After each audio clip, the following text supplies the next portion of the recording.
তো আজকে আমরা দেখব difference between its and it's, কোনটা কোথায় বসে। একটা হচ্ছে আইটিএস, একটা হচ্ছে আইটি অ্যাপোস্ট্রফি এস। তো এই যে আইটিএস, এটা কি একটা পজেসিভ অ্যাডজেক্টিভ, যার পাশে সবসময় নাউন বসবে। আর এই যে আইটি অ্যাপোস্ট্রফি এস, এটা একটা শর্ট ফর্ম কিসের? ইট ইজ এর শর্ট ফর্ম হচ্ছে এটা। এবার আমরা ইউজেসটা দেখি। লেখা আছে এভরিথিং, এটা একটা সিএইচএসএল এর PYQ question. Everything has its its own value. তো আমরা দেখবো কি কিসের অধিকারের কথা বলছে? ভ্যালুর অধিকারের কথা বলছে। ভ্যালু কি? ভ্যালু আমাদের একটা নাউন।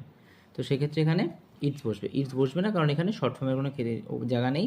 আমরা দেখেছি পজিটিভ অ্যাডজেক্টিভ নাউনের আগে বসে, তো এখানে যেহেতু নাউন, তো এটা পজিটিভ অ্যাডজেক্টিভ।